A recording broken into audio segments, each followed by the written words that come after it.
I seek the refuge of God to be saved from the devil who has been rejected. In the name of God, the entirely merciful, the especially merciful. देखिए, जैसे कि हमने आपको क्लासें पढ़ा दी हैं और वहाँ पर एक दो क्लासें आपको पढ़ाई हैं जिसमें आपने बखूबी अच्छी तरह से जान लिया होगा कि इंग्लिश हमने कहाँ से स्टार्ट की है और उसमें हमने क्या क्या सीखा है। तो सिंपल कुछ चीज़ें हमने सीखी थी। एक तो वक्त ज़माने के अकॉर्डिंग हमने ये सीखा था कि वो कितनी जगह डिवाइड किया गया है। वक्त को हमने 3 जगह डिवाइड किया था, पास्ट में और प्रेजेंट में और फ्यूचर में। और इसके साथ हमने प्रोनाउन भी सीखी थी कि प्रोनाउन जो हैं वो 6 होती हैं। जैसे कि आई का मीन मैं होता है, यू का मीन तुम होता है, और वी का मीन हम होता है, दे का मीन वो होता है, और ही का मीन वो होता है, और शी का मीन वो होता है। तो यहाँ पर हमने आपको बताया था कि प्रोनाउन जो हैं, जो ज़मीर हैं, जो सब्जेक्ट यानी डूअर काम करने वाले हैं, तो जो भी सब्जेक्ट यानी कि जो सेंटेंस हम शुरू करते हैं और वहाँ पर जो काम करने वाला होता है, तो वहाँ पर जो हमें बताना होता है, जैसे कि मैं जा रहा हूँ, तो यहाँ पर हमें आई का यूज़ करना है। और अगर हमें कहना है कि तुम जा रहे हो तो हमें यू का यूज़ करना है। और अगर हमें कहना है कि हम जा रहे हैं तो हमें वी का यूज़ करना है। और अगर हमें कहना है कि वो जा रहे हैं तो हमें दे का यूज़ करना है। और अगर हमें कहना है वो जा रहा है तो हमें ही का यूज़ करना है। और अगर हमें कहना है वो जा रही है तो हमें शी का यूज़ करना है। तो ये जो प्रोनाउन हैं ये सिंपल हैं और बहुत आसान हैं, इनको बहुत अच्छी तरह आप समझ गए होंगे। तो यहाँ पर आई का मीन जो है मैं है और यू का मीन तुम है। और यहाँ पर एक बात और अब आपको ध्यान रखनी है, अब क्लियर कर देते हैं हम यू के बारे में बताते हुए कि यू जो है, अगर हमारे सामने कोई भी व्यक्ति या पर्सन है जिससे हम बात कर रहे हैं, अगर वो सिंगुलर है तब भी हम यू लगाएंगे, यानी यू का मीन तुम होता है। लेकिन अगर एक से ज़्यादा हैं और हम सामने उनसे मुतकल्लिम यानी बातें करते हुए उनसे बात कर रहे हैं, तो वहाँ पर भी हमें यू का यूज़ करना है। यानी अगर हमें ये कहना है तुम सब चले जाओ, तो यहाँ पर भी हम यू का यूज़ करेंगे। अब यहाँ पर आप समझ गए हैं कि यू का यूज जो हमें करना है, यू का जो इस्तेमाल हमें करना है, वो सिंगुलर है तो वहाँ पर भी हम यू लगाएंगे तुम के लिए। और अगर वो एक से ज़्यादा हैं तब भी हम यू लगाएंगे एक से ज़्यादा के लिए। इसमें कोई डिफरेंट नहीं, सिर्फ ये एक ही सिंगुलर प्रोनाउन होगी हमारी यू। तो आई का मीन मैं था और यू का मीन तुम या तुम सब, ये मीन था इसका। और वी का मीन होता है हम।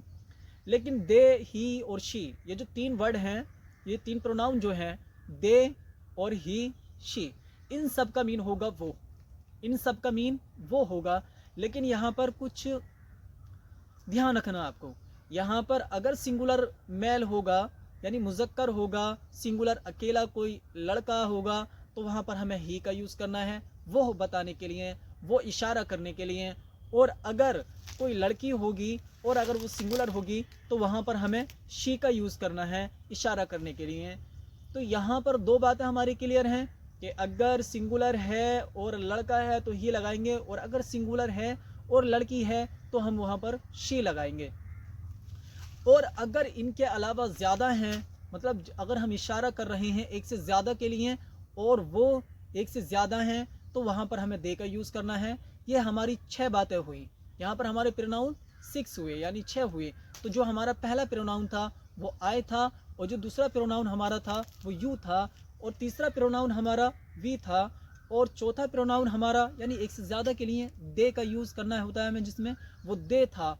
और सिंगुलर वो के लिए हमें ही का और शी का यूज़ करना है।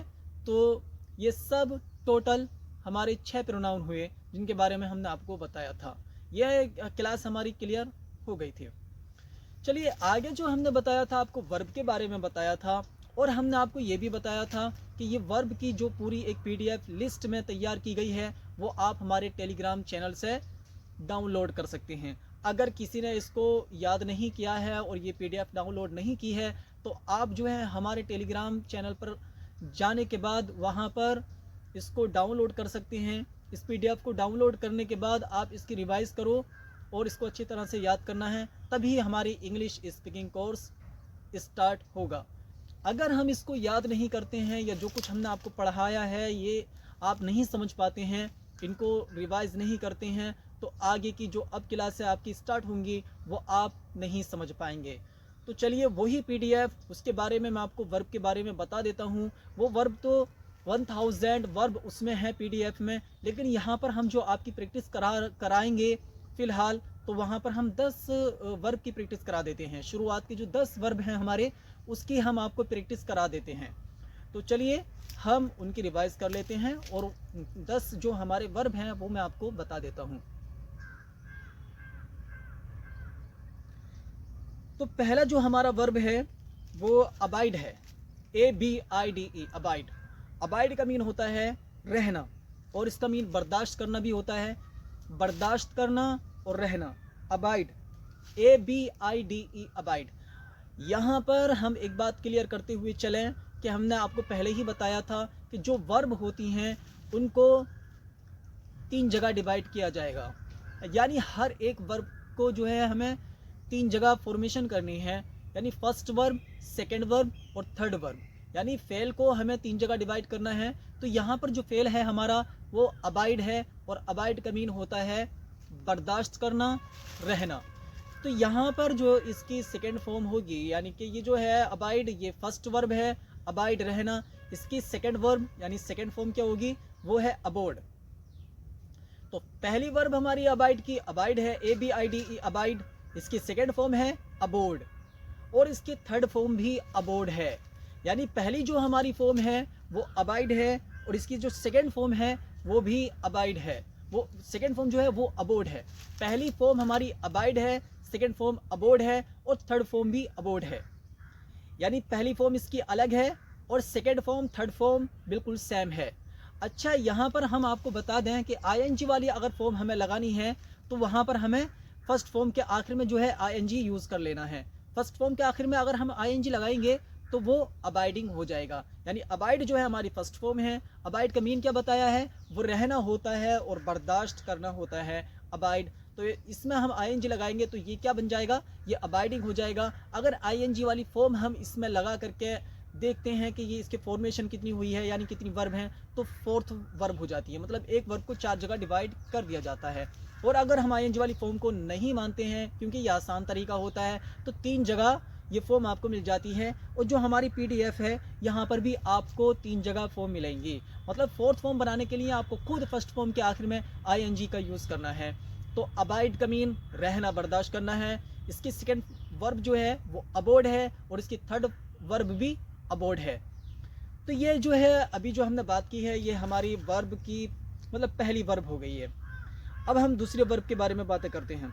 मतलब यहाँ पर वर्ब के बारे में जो हम आपको बता रहे हैं, तो यहाँ पे सीरियल बाय सीरियल PDF के अकॉर्डिंग हम आपको बता रहे हैं कि यहाँ पर अभी एक वर्ब के बारे में बात की है और इसकी 3 फॉर्में थी। यानी कि अबाइड फर्स्ट फॉर्म है, अबोर्ड सेकंड फॉर्म है, और अबोर्ड थर्ड फॉर्म है। यानी abide first form, second form और थर्ड फॉर्म बिल्कुल सेम है। और अगर हम फोर्थ फॉर्म बनाना चाहते हैं तो अबाइड के आखिर में ING लगा लेंगे। अच्छा, आगे अब हम बात कर लेते हैं कि इसके बाद दूसरी फॉर्म हमारी कौन सी है, तो वो एक्ट है, ACT, act, ACT, act. Act का मीन होता है काम करना, कार्रवाई करना, काम करना, अमल करना, कार्रवाई करना, ये मीन इसके होते हैं। तो इसमें हमें जो है अगर सेकंड फॉर्म थर्ड फॉर्म देखनी है तो वो क्या है वो मैं आपको बता रहा हूँ। ACT, एक्ट, ये फर्स्ट फॉर्म है, फर्स्ट वर्ब है ये। इसकी सेकंड वर्ब है एक्टेड, और इसकी थर्ड वर्ब है एक्टेड। और इसको याद करने का तरीका क्या है, हमको इसको ज़बानी बिना देखे याद करना है। और इसको हम इस तरह याद करेंगे, जैसे पहली वर्ब मैं आपको सुनाता हूँ, अबाइड, अबोर्ड, अबोर्ड। और अब इसकी जो सेकंड वर्ब मतलब दूसरी सीरियल के अकॉर्डिंग जो दूसरी वर्ब मैं आपको बता रहा हूँ, एक्ट, तो इसको बोलेंगे हम एक्ट, एक्टेड, एक्टेड। और अगर हम ING वाली फॉर्म लगाएंगे तो ये फोर्थ फॉर्म बन जाएगी। तो यहाँ पर मैंने आपको क्लियर करा, और ये बार बार क्लियर करना हमारा इसलिए ज़रूरी है कि ये चीज़ें आप अच्छी तरह से समझ जाएं। हम इस बात को अच्छी तरह से जानते हैं कि आपको जो है ज़्यादा टाइम लग सकता है हमारी क्लासें समझने के लिए हैं, लेकिन क्लास आप इस तरह समझेंगे कि इंग्लिश बहुत अच्छी तरह से सीख जाएंगे और कोई प्रॉब्लम आपको ना होगी। वरना यूट्यूब पर जो क्लास है अक्सर चल रही हैं या होती हैं, अगर आप उनके द्वारा इंग्लिश सीखना चाहते हैं तो ये मेरा कहना गलत नहीं होगा कि वो एक इम्पॉसिबल काम है, आप इंग्लिश नहीं सीख सकते हैं। यहाँ पर जो है आपको हर एक चीज़ बहुत अच्छी तरह से समझाई और सिखाई जा रही है। इस चीज़ को देखते हुए कि हम आपको कैसे पढ़ा रहे हैं, जाहिर सी बात है हम जो है आपको वीडियो के द्वारा पढ़ा रहे हैं, तो बेहतर यह है कि हम हर एक चीज़ वन बाय वन करके एक एक करके हम हर एक चीज़ को अच्छी तरह से आपको सिखा दें और समझा दें। और फिर भी अगर आप कोई क्वेश्चन करना चाहते हैं तो उसके बारे में हमने आपको बार बार बताया है और फिर बता रहे हैं कि हमारी जो क्लास है टेलीग्राम पर लाइव 1 घंटे तक चलती है। आप वहां पर हमारे टेलीग्राम ग्रुप पर ज्वाइन होने के बाद, आप हमारे टेलीग्राम ज्वाइन करने के बाद वहां पर इन सब क्लासों को अच्छी तरह से याद कर सकते हैं। हम वहां पर क्लासें भी डाल देंगे और वहां पर रिवीजन भी होती है और कन्वर्सेशन भी होती है। तो चलिए यहाँ पर जो है मैंने आपको 2 वर्ब बता दी हैं। अब हम तीसरी वर्ब के बारे में बात करते हैं। हमारी तीसरी वर्ब है अचीव। स्पेलिंग इसकी है ACHIEVE, अचीव। अचीव का मीन होता है हासिल करना, लेना या पाना, अचीव। अब इसकी सेकेंड वर्ब और थर्ड वर्ब क्या है, तो इसमें हम ED लगा देंगे। सेकेंड वर्ब और थर्ड वर्ब बना लेंगे, यानी अचीव, अचीव्ड, अचीव्ड। और अगर हमें फोर्थ फॉर्म बनानी है तो अचीव यानी जो फर्स्ट वर्ब है इसके आखिर में हम ING फॉर्म ING लगा लेंगे और ING लगाने के बाद ये फोर्थ फॉर्म हमारी बन जाएगी। तो यानी अचीव, अचीव्ड, अचीव्ड और अचीविंग। तो यहाँ पर हमारी जो वर्ब हैं वो 3 हो गई हैं। वो 3 वर्ब हमने आपको बता दी हैं। पहली वर्ब हमारी थी अबाइड, रहना, यानी अबाइड बर्दाश्त करना, अबाइड, अबोड, अबोड, अबाइडिंग। और दूसरी वर्ब हमारी थी एक्ट, यानी एक्ट, एक्टेड, एक्टेड, एक्टिंग। और हमारी थर्ड वर्ब जो है वो अचीव थी, अचीव, अचीव्ड, अचीव्ड और अचीविंग। चलिए आगे हम फोर्थ वर्ब के बारे में बात कर लेते हैं। तो फोर्थ वर्ब जो है हमारी, मतलब जो चौथी वर्ब है सीरियल के अकॉर्डिंग, सीरियल बाय सीरियल, वो आपको हम बता रहे हैं PDF के अकॉर्डिंग। वही PDF जिसको हमने बता दिया आपको कि आप खुद डाउनलोड कर सकते हैं। वहाँ पर हमारी PDF डाउनलोड करने के बाद आप इसी चीज़ को जो हम आपको बता रहे हैं अच्छी तरह से देख सकते हैं और रिवाइज और याद भी कर सकते हैं। तो यहाँ पर जो हमारी फोर्थ फॉर्म है वो एडमिट है। एडमिट का मीन होता है दाखिल करना और बराना और एतराफ़ करना, मतलब मान लेना। एडमिट, एतराफ़ करना, मान लेना, दाखिल करना और बरना या किसी को बराना, ये मीन इसके निकलते हैं। लेकिन यहाँ जो लिखे हुए हैं यहाँ पर इसका मीन है दाखिल करना, एडमिट। तो एडमिट जो है ये फर्स्ट वर्ब है, इसकी सेकेंड वर्ब हमारी है एडमिटेड और इसकी थर्ड वर्ब जो है हमारी वो भी एडमिटेड है। तो एडमिट, एडमिटेड, एडमिटेड ये हमारी वर्ब हो गई है। इसको हमें कैसे बोलना, फर्स्ट वर्ब हमारी है एडमिट और सेकेंड वर्ब है एडमिटेड और थर्ड वर्ब है हमारी एडमिटेड। एडमिट, एडमिटेड, एडमिटेड और एडमिटिंग, इस तरीके से ये बन जाएगा। तो यहाँ पर हमारी ये 4 वर्ब हो गई हैं। अब हम 5वीं वर्ब के बारे में बात करते हैं। हमारी जो 5वीं वर्ब है वो एडजस्ट है। एडजस्ट का मीन होता है मुरतब करना, मतलब किसी चीज़ को तरतीब से रखना, यानी कि ठीक करना। तो एडजस्ट इसकी सेकेंड वर्ब है एडजस्टेड और इसकी थर्ड वर्ब है एडजस्टेड। और अगर हमें फोर्थ वर्ब बनानी है तो एडजस्ट के आखिर में हमें ING का यूज़ कर लेना है। तो वहाँ पर क्या बन जाएगा, मतलब ये वर्ब हमें फोर्थ फॉर्म में कैसे बनानी है, एडजस्ट के आखिर में जब हम ING लगाएंगे तो ये एडजस्टिंग हो जाएगा। चलिए आगे हम बात कर लेते हैं एग्री। एग्री का मीन होता है राज़ी होना, ये अलग वर्ब है। एग्री का मीन है राज़ी होना और इत्तिफाक करना और मुतमईन होना। एग्री का मीन है मान लेना। तो इसकी सेकेंड वर्ब है एग्रीड और इसकी थर्ड वर्ब है एग्रीड। Agree, agreed, agreed. और अगर हमें ING वर्ब लगानी है, यानी ING के साथ वर्ब बनानी है फोर्थ फॉर्म की, तो एग्री जो फर्स्ट वर्ब है इसके आखिर में हम ING लगा लेंगे और ये जो है एग्रीइंग हो जाएगा। तो एग्री, एग्रीड, एग्रीड, एग्रीइंग, ये इस तरह से बन जाएगा। चलिए आगे बात कर लेते हैं अलाउ। अलाउ का मीन होता है आज्ञा देना, अनुमति देना, यानी इजाज़त देना। अलाउ, इसकी सेकेंड वर्ब अगर हमें बनानी है तो इसको हमें याद करना है और कुछ वर्ब हम खुद बना सकते हैं ED लगा करके, लेकिन कुछ वर्ब बिल्कुल अलग होती हैं। तो अलाउ, अलाउड, अलाउड और ING लगाएंगे, अलाउविंग हो जाएगा। आगे आंसर है। आंसर का मीन होता है जवाब देना। Answer, answered, answered, answering. चलिए ये जो कुछ मैंने आपको बताया है ये अपने आप खुद अच्छी तरह से याद कर सकते हैं।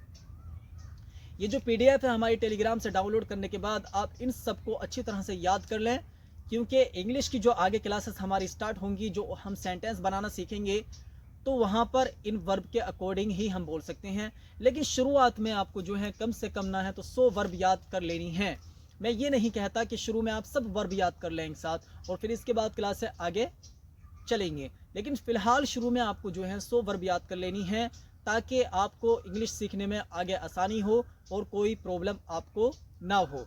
तो बेहतर है आप हमारी बात को अच्छी तरह समझ गए होंगे, इसकी रिवीजन करनी है और कल हम एक न्यू क्लास आपको पढ़ाएंगे इंग्लिश स्पीकिंग में, और जिसमें आप बोलना शुरू कर देंगे। वहाँ पर आप इंग्लिश स्पीकिंग बोलना शुरू कर देंगे। तो बेहतर है आप हमारी बात समझ गए हैं, जो कुछ भी हमने आपको बताया है। और जैसा हमने आपको बताया है, अगर इसी तरीके से आप हमारी हर एक वीडियो अच्छी तरह से देखते हुए और रिवीजन करते हुए और क्वेश्चन आंसर और कन्वर्सेशन टेलीग्राम पर करते हुए अगर पढ़ाई करते हैं, तो आप बिल्कुल अच्छी तरह से फ्लुएंटली इंग्लिश बोलना सीख जाएंगे और आपको कोई प्रॉब्लम नहीं होगी। आपकी पढ़ाई बिल्कुल सेम इसी तरीके से हो जाएगी जैसे कि आप बिल्कुल सामने किसी के सामने जा कर के पढ़ाई करते हैं।